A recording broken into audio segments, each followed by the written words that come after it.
بسم اللہ الرحمن الرحیم۔ غزل ہے، دنیا میں جب تلک میں اندوہگی رہا، دل غم سے اور دل سے میرے غم گری رہا۔ غلام حمدانی مصفی۔ غلام حمدانی مصفی کے نزدیک غم صرف دکھ نہیں، زندگی کا لازمی حصہ ہے۔ آپ ایسا کیوں سمجھتے ہیں؟ کیونکہ یہ غم ہی ہے جو انسان کے دل کو نرم اور احساس کو بیدار رکھتا ہے، کیونکہ ان کے نزدیک غم نے دل کو کبھی بے خبر نہیں رہنے دیا، بلکہ ہر لمحہ احساس اور آگہی میں رکھا۔ مصفی کا دل گویا ایک آئینہ ہے جس میں زمانے کے دکھ، محبت کے فسانے اور زندگی کی ناسازیوں کا عکس جھلکتا ہے۔ یہ شعر اسی آئینے کی جھلک ہے، ایک ایسا دل جو روتا بھی ہے مگر رونے پر شرمندہ نہیں، کیونکہ یہی رونا ان کے نزدیک انسانیت کی علامت ہے۔ وہ دوسروں کے درد میں روتے ہیں، دوسروں کے دکھ میں آنسو بہاتے ہیں، اس لیے وہ اپنے ان آنسوؤں پر شرمندہ نہیں اور اس غم کو بہت قریب جانتے ہیں۔ غلام حمدانی مصفی کا کہنا ہے کہ میں جیتا رہا تو غم میرا ہمدم رہا، یعنی زندگی میں میرا ساتھی رہا۔ دل نے کبھی اس سے جدائی نہیں چاہی۔ دنیا نے ہنسنے کی ہزاروں راہیں دکھائی، مگر میرا دل مسکراہٹ کے پیچھے درد کے چراغ جلاتا رہا۔ یہی میرا نصیب ہے، یہی میرا فخر اور یہی میرا فن کہ میں مصفی ہوں اور غم میرا مقدر اور ساتھی ہے۔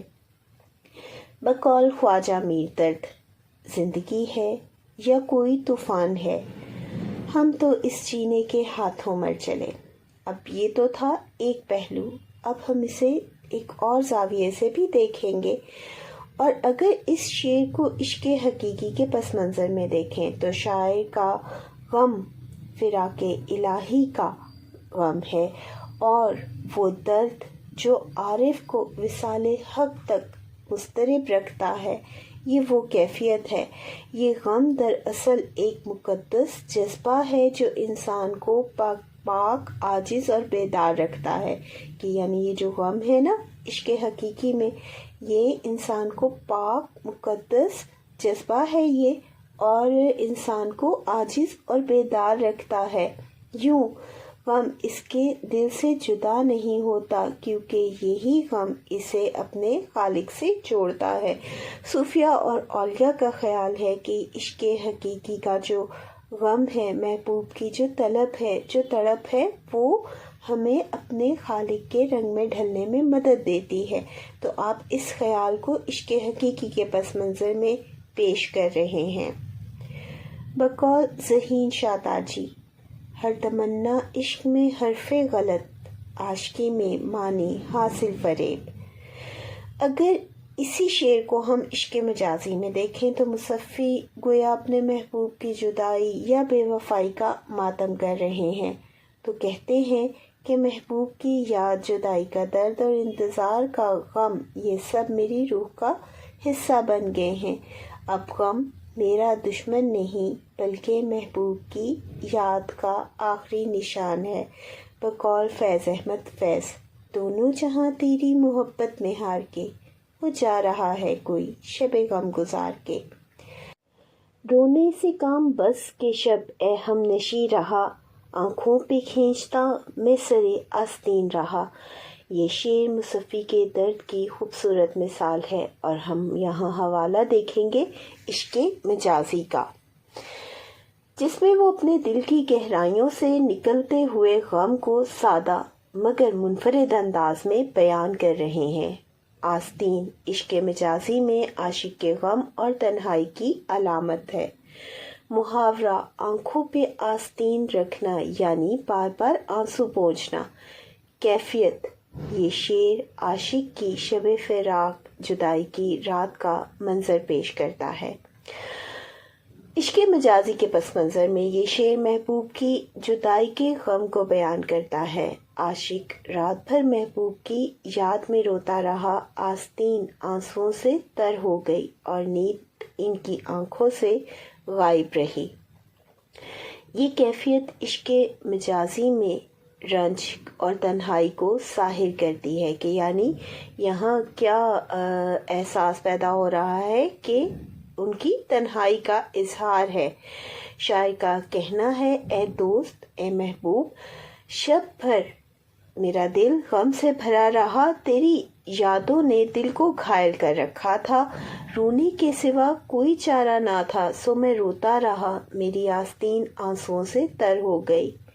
محبوب کی بے وفائی نے شاعر کے دل کو زخمی کر رکھا ہے، مگر عشق نے زبان بندی رکھی اور صرف آستین سے اپنے درد کا پردہ رکھا کہ وہ خاموش ہیں، چپ ہیں، تڑپ رہے ہیں، لیکن زبان سے جو ہے حرف نہیں نکال رہے۔ یہی وجہ ہے کہ ان کا درد اس قدر بڑھ گیا کہ آنسوؤں کا سہارا لینا پڑا اور آستین سے انہوں نے پردہ رکھا۔ بقول ابن انشا، دو اشک جانے کس کیے، پلکوں پہ آ کر ٹک گئے، الطاف کی بارش تیری، اکرام کا دریا تیرا۔ اگر اس شعر کو عشق حقیقی یعنی اللہ تعالیٰ کی محبت کے معنی میں لیا جائے تو شاعر بندگی کی حالت بیان کر رہے ہیں۔ ان کی کیفیت یہ تھی کہ بندہ رات بھر توبہ اور گریہ میں مصروف رہا، آنکھوں سے آنسو بہتے رہے اور وہ اپنے گناہوں پر نادم رہا۔ بقول میر درد، تر دامنی پہ شیخ، ہماری نہ جائیو، دامن نچوڑ دیں تو فرشتے وضو کریں۔ نازک مزاج تھا میں بہت اس چمن کے بیچ، جب تک رہا تو خندائے گل سے حزیں رہا۔ یہ شعر مصفی کے احساس اور درد انگیز مزاج کا آئینہ ہے۔ شاعر یہاں کیا کہتے ہیں، کس خیال کو پیش کر رہے ہیں؟ شاعر نے نرمی، نزاکت اور دلی احساس کو خوبصورتی سے بیان کیا ہے کہ قاری کو شاعر کی اداسی محسوس ہونے لگے، یعنی آپ کی اداسی جھلک رہی ہے۔ شاعر کا کہنا ہے کہ میں بہت نازک دل اور جذباتی انسان تھا، میں محبت کی دنیا چمن میں جہاں لوگ ہنستے کھیلتے تھے، خوش رہتے تھے، ہمیشہ اداسی اور غم کا شکار رہا، یعنی جب تک میں اس محفل عشق میں رہا، اس دنیا میں رہا، میری نازک طبع نے مجھے کبھی مسکرانے نہیں دیا اور میں ہمیشہ کسی نہ کسی درد یا جدائی کی کیفیت میں مبتلا رہا، یعنی خندائے گل محبوب کی خوش مزاجی اور شاعر کے غم کو، افسوس کو ظاہر کرتی ہے۔ شاعر کا دل درد، تنہائی سے بھرا ہوا ہے اور دوسروں کی خوشی میں بھی وہ اپنی اداسی کو محسوس کرتے ہیں کہ یعنی انہوں نے اتنا درد اس راستے پہ برداشت کیا، اس دنیا میں برداشت کیا کہ انہیں دوسروں کی خوشی یا دنیا کی رونق میں بھی اپنے درد کا احساس محسوس ہوتا رہا۔ بقول فیض احمد فیض، دلے نا امید تو نہیں، ناکام ہی تو ہے، لمبی ہے غم کی شام مگر شام ہی تو ہے۔ اگر اسے عشق حقیقی کے پس منظر میں دیکھا جائے تو شاعر کا چمن دنیا میں خندائے گل دنیا کی ظاہری خوشیاں ہیں کہ جو ایک صوفی ہوتا ہے وہ دنیا کی ظاہری خوشیوں سے جدا ہو جاتا ہے۔ پہلے جو ہم نے عشق مجازی کا حوالہ دیکھا تو اس میں ہم نے کیا جانا کہ محبوب کی خوش مزاجی بھی انہیں خوش نہ کر سکی، اس کا ہنسنا مسکرانا بھی انہیں خوش نہ کر سکا، کیونکہ ان کا دل اس راہ پر چلتے اور دنیا کے غموں سے اس قدر گھرا ہوا تھا۔ اب کیا حوالہ ہے کہ جو عشق حقیقی کی راہ پر چلتا ہے وہ دنیا کی ظاہری خوشیوں سے جدا ہو جاتا ہے۔ شاعر کا کہنا ہے کہ میں روحانی طور پر ایسا لطیف اور نازک دل رکھتا تھا کہ اس چمن کی چمک دمک اور ظاہری بہاروں نے مجھے لبھایا نہیں۔ دنیا والوں کے لیے جو چیزیں خوشی کا سبب تھیں وہ میرے لیے اداسی اور بے رخی کا باعث تھی، کہ جو یہ چمک دمک اور دنیا داری ہے وہ ان کے لیے جو ہے اداسی کا باعث تھی۔ اور یہی ایک درویش کی نشانی ہوتی ہے، کیونکہ عاشق حقیقی کی توجہ دنیا کی بہاریں نہیں بلکہ خدا کی محبت پر ہوتی ہے۔ بقول شاعر، مدرسے میں عاشقوں کے جس کی بسم اللہ ہو، اس کا پہلا ہی سبق یارو فنا فی اللہ ہو۔ ہمدم جو دیکھتا ہوں تو پہلو میں دل نہیں، بیٹھا تھا اس کے پاس میرا دل وہیں رہا، کہ یعنی شاعر کا دل محبوب کی قید میں ہے۔ اب یہ کیفیت کس طرح ہے، یہ حوالہ کیسے ہے؟ یہ شعر عشق مجازی دنیاوی محبت کے تناظر میں بیان کیا گیا ہے کہ عاشق اپنے محبوب کی محبت میں اس قدر کھو گیا کہ دل کا سکون، چین اور احساس سب اسی کے پاس رہ گیا ہو، محبوب کے پاس۔ جب محبوب سامنے آتا ہے، عاشق کو اپنے وجود پر قابو نہیں رہتا۔ شاعر کا کہنا ہے کہ جب میں اپنے محبوب کو دیکھتا ہوں تو محسوس ہوتا ہے کہ میرا دل میرے سینے میں موجود نہیں، وہ تو اس کے پاس ہے۔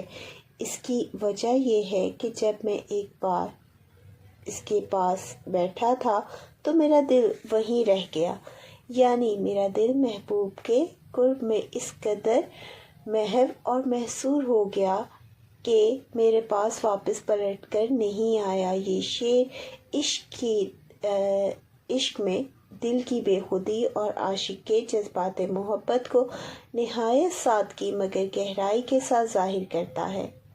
یہ کیفیت ایسی ہے کہ جسمانی طور پر تو وہ اپنے مقام پر ہے، مگر دل محبوب کی قید میں ہے، جیسے اس نے اسے قید کر لیا ہو۔ بقول مرزا غالب، محبت میں نہیں ہے فرق جینے اور مرنے کا، اسی کو دیکھ کر جیتے ہیں جس کافر پہ دم نکلے۔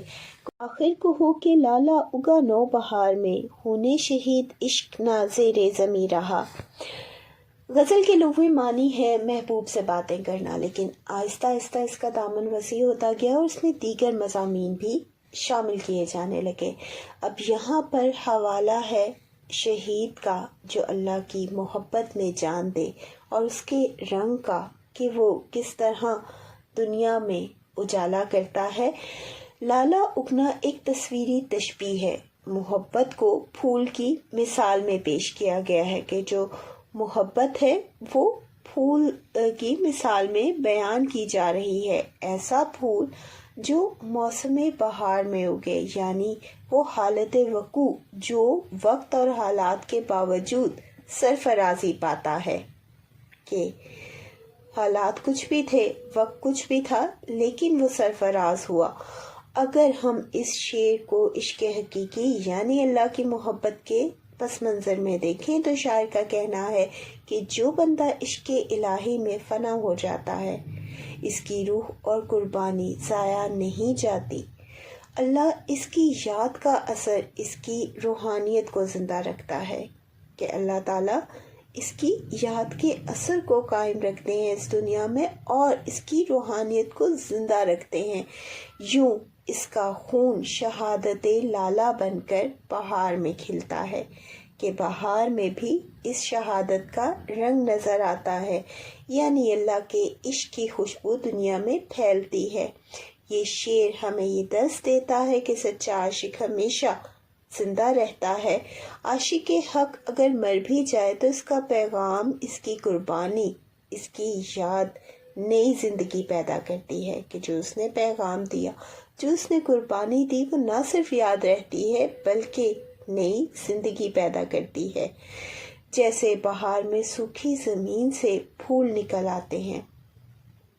بہار میں کیا ہوتا ہے کہ سوکھی زمین سے پھول اگاتے ہیں۔ شاعر نے یہاں لالا اور خون شہید دے عشق کی علامت کے ذریعے یہ بتایا کہ عشق کی قربانی کبھی ضائع نہیں ہوتی، وہ زمین میں جذب ہو کر بھی نئی زندگی اور خوبصورتی کو جنم دیتی ہے۔ بقول ظہیر کاشمیری، ظہیر ہم کو یہ عہد بہار راس نہیں، ہر ایک پھول کے سینے پہ ایک چھالا ہے۔ جان ایسے ہوش سے اپنی کے خلق کو، جینے کا میرے تا دم آخر یقیں رہا۔ اس شعر میں غلام حمدانی مصفی جذبات کو نہایت نازک احساس کے ساتھ بیان کرتے ہیں کہ یعنی یہاں جذبوں کا احساس دیکھنے کو مل رہا ہے۔ شاعر کا کہنا ہے کہ عاشق اپنے محبوب پر جان قربان کرتا ہے مگر بغیر شور کیے۔ عشق میں اتنا ضبط اور سکون ہے کہ لوگ اس کی موت کو بھی معمولی سمجھ لیتے ہیں کہ انہوں نے اس راہ کو بہت ضبط کے ساتھ اختیار کیا اور تمام تقاضوں کو پورا کیا اور زبان پر شکوہ اور شکایت نہیں لائے، یہاں تک کہ ان کی موت کا بھی احساس جیسے ہوا ہی نہ ہو۔ یہ مصرع عشق کی گہرائی، عاشق کی ثابت قدمی کو ظاہر کرتا ہے۔ عاشق کے لیے موت بھی زندگی کی طرح پروقار اور باہوش ہے کہ جیسے ان کی زندگی اس راہ پر پروقار تھی، وہ اپنے جذبات میں صادق تھے، اسی طرح ان کی موت بھی باہوش اور پروقار ہے۔